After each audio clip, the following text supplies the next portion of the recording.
Marcos Torquato, você é conhecido como poeta andarilho, né? Explica pra gente um pouquinho a respeito desse apelido. Fabiana, surgiu porque em 1998 eu tinha 22 anos de idade e coincidentemente eu fiquei desempregado e meu livro estava na sala. Eu falei, meu Deus do céu, o que eu vou fazer?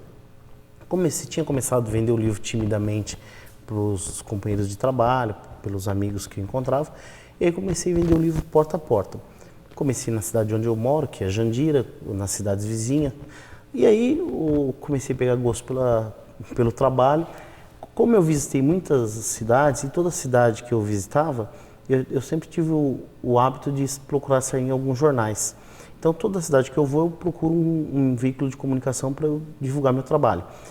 E aí, um belo dia, um jornal me chamou de poeta andarilho, eu gostei do apelido, e aí eu comecei me intitulando em todo lugar que eu vou, para criar essa marca. Até fiz um personagem, depois vou te mandar, tem um personagem, o Andarilho. Então, por essa razão, porque eu sou um poeta que vendo livro de porta em porta. Então, na verdade, a sua primeira obra foi um refúgio para fugir desse desemprego. Isso, e aí acabou dando muito certo, a ponto de vender uma média de 20 livros todos os dias.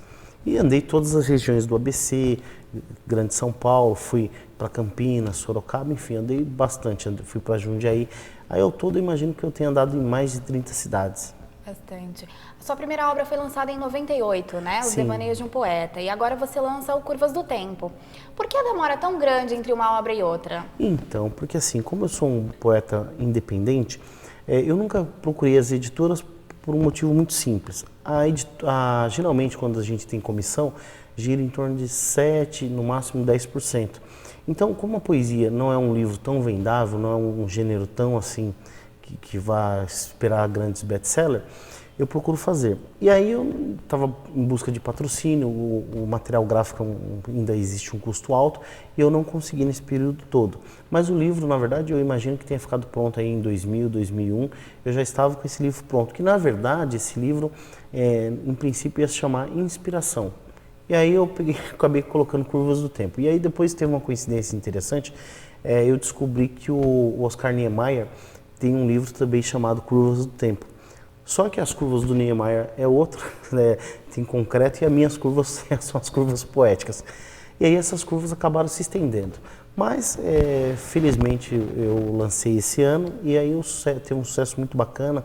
É um livro que tem tido boa saída e eu imagino que eu vá esgotar até o final do ano. Você tem um projeto, né? Eu queria que você falasse um pouquinho a respeito desse projeto, o nome, como ele funciona e o porquê dele. Então, no lançamento eu aproveitei e lancei o selo Parceiro Amigo da Leitura, que na verdade é reconhecer as empresas que estão preocupadas com essa causa, porque infelizmente as pessoas, em especial no Brasil, não se dá a importância que a leitura tem, porque se nós pararmos para pensar, o que seria da sociedade se não houvesse os livros? Nós não teríamos sociedade. É lógico que hoje a gente tem internet, tem pendrive, então você tem outra forma de registro, mas o livro não deve ser abandonado. E o Parceiro Amigo da Leitura, nessa primeira edição eu vinculei a primeira edição do livro também. Eu convido empresários, pessoas afins, a adquirir uma cota com 10 exemplares e doar para a comunidade menos favorecida. Ou pode doar para bibliotecas, para as escolas públicas. É lógico que eu também não posso mandar para onde o empresário vai destinar os seus livros, mas a minha sugestão é que sejam encaminhados a pessoas que não têm acesso. Eu convidei alguns empresários, convidei algumas lideranças políticas, pretendo, vou me reunir com as associações comerciais, tenho convidado as pessoas a aderirem à causa. Então, a partir de 10 livros eu emito selo. Esse selo também a pessoa pode estar utilizando em todo o seu material promocional, na papelaria, em todo o seu impresso. Agora, devo estar implementando isso e estar mapeando as empresas que têm essa preocupação com criações de bibliotecas, com estímulo à leitura de alguma forma. Porque uma coisa é certa, um país para se desenvolver socialmente, há necessidade de ser um país de leitores. Cito até um exemplo, eu um tempo atrás vi uma matéria na televisão que citava a Singapura como um país de destaque, aí quando foi visto o motivo, investir em educação. Então, assim, eu acredito que a base de uma sociedade próspera é a leitura. Bem bacana essa sua preocupação, Marcos. Parabéns pela iniciativa, né? Voltando um pouco para falar do Curvas do Tempo. O livro está dividido em 3 partes, né? Eu queria que você explicasse um pouquinho o que você quis conquistar, o que você quis atingir com essa divisão do livro.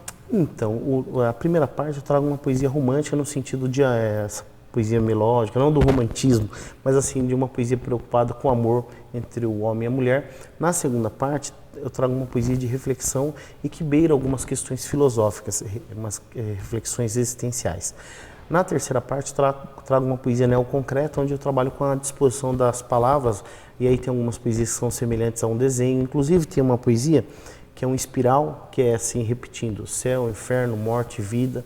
Por quê? Porque ali toda eu não gosto de explicar a poesia, mas essa aí é na minha avaliação, porque toda a sociedade humana gira em torno dessas questões. Todo mundo tem uma preocupação com a morte, com a vida, então eu coloco essas antíteses. E essas 3 partes foi justamente para tentar abranger o maior número de pessoas. O meu livro, eu acredito que pode ser visto por um garoto de 14 anos, assim como pode ser lido por uma pessoa de 90 anos, e os 2 terão satisfação. É simples, mas não perde a profundidade. Será que você pode ler uma das suas poesias pra gente? Opa, claro, um prazer. Onde estás? Não quero a poesia sem cor, sem brilho, sem musicalidade, sem doçura, sem a inocência infantil, sem a beleza das flores, sem a limpidez da água, sem o beijo dos apaixonados. Quero a poesia da alma, quero a poesia da beleza, quero a poesia da própria poesia, quero a poesia da onda do mar. Quero tantas poesias que não sei qual eu quero mais, mas sei que as quero. Belíssima, Marcos, parabéns. Classifica pra gente, então, um panorama geral, como você classifica a sua própria poesia? Olha, eu procuro ser um poeta sintonizado ao nosso tempo. Eu penso que é muito difícil a gente se intitular. Sou um poeta andarilho, eu sempre procurei ser um cidadão do mundo, procuro ter uma poesia sempre com algum cunho que vá agregar algum valor para as pessoas.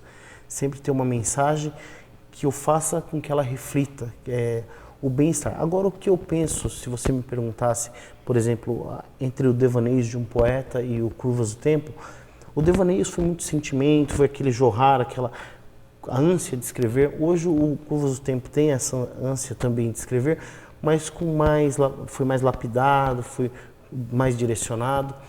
Eu penso que talvez um poeta pós-moderno, mas assim, não se dá para se classificar. Inclusive o Antônio Cândido, que é um dos grandes, um dos maiores, né? Também posso falar que é o maior porque o Brasil ainda tem Alfredo Bozzi, mas é um grande crítico brasileiro. Ele tem assim como defesa que a literatura só é literatura quando você faz parte de um sistema, quando segue uma linha. E isso só vai se dizer o tempo, porque a gente não consegue perceber que momento nós estamos vivenciando. É impressionante, né? O tempo está tão próximo que a gente não consegue perceber o que está acontecendo. Verdade. Inclusive com as pessoas, né? Quando às vezes o pessoal fala, mas será que não percebeu que era mau caráter? Mas quando você está na situação, é tão perto que causa hipermetropia, quer dizer, é tão evidente que a gente não enxerga. É verdade. Então na vida tem essas controvérsias. Tá certo. Marcos, por fim, eu queria que você fizesse um convite aos seus leitores e também, né, aos empresários aí para participarem do seu projeto. Eu quero muito contar com a sua colaboração, amigo empresário, amigo político, a todo aquele que entende que a leitura é a base de transformação social. E eu faço um convite através do Curvas do Tempo, esse livro aqui, é um livro com a linguagem, como já fui comentada, um livro muito agradável e que, embora exista o certo preconceito e as pessoas digam que não gostam de poesia, mas eu tenho certeza que o Curvas do Tempo vem quebrando essa barreira e você pode contribuir com isso. É só me ligar no meu telefone, 11 99657 0580, e também você pode me acessar através da rede social, é claro que é o Facebook, marcostorquato26@hotmail.com. Se você quiser saber mais sobre o projeto, eu conto com a sua colaboração.